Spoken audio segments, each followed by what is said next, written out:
televised. There's some youthful exuberance there. That's pitched up, driven down the ground. That's a nice shot. Ball coming down towards the boundary rope. Nobody will stop that. 4 runs, over pitched and driven away by Green. He's off the mark with the middle of his bat. That's 4 runs, 7 without loss. That's a very good shot by Green there. Straight drive down the ground. The early plan from Dejani West seemed to have been to get the balls on a shorter length and rising, but the last 2 deliveries he's come a bit fuller. The previous delivery had some shape, some outswing, and a while ago I think he went 2 full and 2 straight, and Green pounced on it. Previous deliveries, and Taki is a team that's known for rotating strike. And caught. That's a good wicket for Roberts. A flashing drive once again, this time from Trevon Williams, and a sneak through to the keeper. The first wicket goes down from Taki. Just talking about the whole issue of not flashing at those deliveries. They were getting closer and closer to the batsman. Good effort from Roberts. He's got a nice, easy action, and he's picked up the first wicket for Clarendon College, and that means we're at 12 for 1 in the second over. That was a big scalp claim by Taquan Roberts there. Trevon Williams is the big player for Taki. So is Marlon Williams, the new batsman, to face his last ball of over number 2. Roberts is in down the leg side, as you would expect, and flicked away down to the fine leg boundary for 4 runs. So his line would have been good for another right-hander. Alas, this was a left-hander, and it allows Marlon Williams to get off the mark with a boundary, which should push the score at the end of 2 overs to 16 for 1. A badly line delivery there from Taquan Roberts. Dave Green did not look comfortable facing that delivery at all. Here is Wesley passes the umpire now, and he's in and he bowls, and that one is pitched up and is flicked away out towards deep square leg. It's fast outfield here at Sabina Park this morning, and that has gone away for 4 runs. So West just not getting the consistency that he needs. The other one was short at the line of the batsman. This one was overpitched into the pads and flicked away quite nicely down to what would have been the mound stand in days gone by for 4 runs. That was probably just West going for a bit of glory. He tried to do the old fast bowler 1-2, the short ball, and then the full delivery, seeking to hit the stumps or the batter in the pads. But Javier Green was equal. He missed out there on the half volley. 26 for 1 as Roberts bowls to him. He's not missing out on this one. It's driven down towards long off. Fielder moving to his right in the shadows of the north stand, and not able to prevent that ball from going down towards the boundary rope, which is in a little bit than it maybe would be for a more senior game. But he didn't miss out this time, and it's 4 more to the total, so that's 30 for 1, and Green picks up another boundary. That was a very good shot there. Pressure on the bowlers because they have to bowl that delivery again this time, and that's what generally happens. This is hit down towards long on. He should be out caught, and he is. Oh, he's dropped. Oh dear. Right down on the long on boundary, and Williams would have had his heart in his mouth thinking that he's out, and West getting under that delivery, seemed to be in control, got into position and put it down. And so as often happens, you bowl a wide, you then have to bowl it again, and that should have been a wicket, but it wasn't, and Williams got away with it. Run up, he's in, and he bowls off the back foot. Is Green steering that ball down towards the short third man, hit the stumps. The return, the umpire again is right in line with the stumps, and has he sent it upstairs? So the umpire is calling for the decision of the third umpire. I'm not sure if we'll be able to hear his deliberations, but we should be able to see on our monitor. Team, what are you making of that? The wicket-keeper's foot seems to block what's happening, but I'm disappointed in the effort from Marlon Williams here. He didn't slide the bat. His foot is in the air, and the bat was not being grounded going across the line. So it's really a case of interpretation. Because as you can see there, his foot isn't on the ground, and the bat doesn't seem to be on the ground either. Good, man. West, come, faster, go. And we'll see what the final decision is. That's it. He's out, Simon. He's gone. And I think that's careless running from an experienced player at this level. So it is Williams who has to go.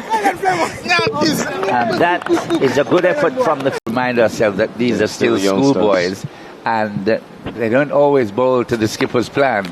That's it in the air, out towards wide, long on, and the catch is taken outside the 30-meter circle, moving away to his right.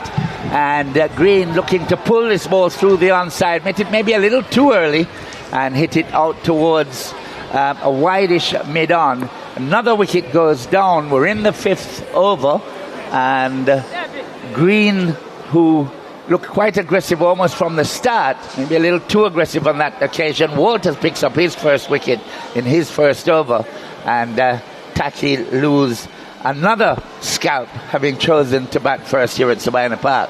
That was a very good catch by the number 25, Tyrone Gale. Taki would have been the happier of the teams. So you're 10%. It's going to be Walters to continue to the new man, Jordan Pinnock. And he's steering that one down to the boundary. It will race into the boundary for 4. This has been a very long over. And it comes to an end at 50-4-3. And Taki won the toss, electing to bat. A little bit of a stutter, you think, Nikita? Good shot definitely. there from Jordan. Yeah, good morning to our listeners and our viewers. After losing a quick wicket early this morning, they recovered. They got a good, got back a decent partnership. Got up to 42. 42 for. Take one Roberts to bowl to Ayan Ennis, left-handed Ennis. Roberts moving away from the Courtney Walsh end, wraps on the pad. Umpire says yes. Says it's very, very straight. And Taki, they're tumbling now. They are 50-4. The final over in the power play. And Clarendon College, they're finding their feet in this contest, Nikito. Yeah, definitely. Taki is losing the plot here. You know, after getting up to 42-1, they're now 50-4 and they're losing the plot. Clarendon CC is putting them under severe pressure. They're doing well in the field and they're putting them under pressure here. That ball pitched on leg stump. It seems as if it's missing leg here. It could be a bad decision, this one. You know, athletic, and so they need to continue this game. Full toss, slapped away. It's going to take some stopping from long off. Gets a run in misfield. Oh my, that's poor. Not the level set so far by Clarendon College. And a bad way for the over to finish as well. And it's now 58-4 at the end of over number 8. And that was Gale. I think it's Tyrone Gale. Got around, got to the ball. They need to do from here. Take the game as deep as possible. It's going to be Walters to Richards. He goes for the pull shot. And that's gone all the way to South Camp Road. That's a massive blow. It came out of nowhere, really. Short into the pitch and smashed away. Top shot, Giovanni Richardson. Brilliant shot. Short pitch delivery there, and he rocked back, and that one was out of the middle of the bat, and he got the maximum for that shot. Yes, sir. He didn't give the inclination that he had that shot in his armory, really. And it goes inside out. That's a tremendous shot. That's a top class shot from a potential player in Jordan Pinnock, national player as well. That's an excellent shot there. That ball pitched up on the off stump, and he just hit that ball over extra cover, wideish long off. That's an excellent shot. That's a shot of a big player. Excellent. What makes it such a good shot is that the delivery is spinning towards just to have a sighter again and then get it moving. But I think rotation of strike key. This is tossed up, and Pinnock again is off the back foot. Chops that ball down towards backward point. There's a misfield there. It's going down towards the boundary, just to the right of the northern stand. I don't know that he timed it that well, but obviously he did, because he was off the back foot, punched it away, beat that fielder, and that's 4 more to the total, which moves it on now to 81. 81 for 4. I'm liking Pinnock's approach.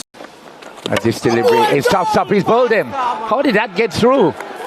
How did that get through against Pinnock? And despite all we've said about him, commentators curse, and you name it, he has been bowled by Jerome Gale, and that is the end of Pinnock. And that could be the turning point in this innings, because he looked solid, he looked sensible in his approach to the task at hand, and now he's on his way back to the Kingston Cricket Club pavilion.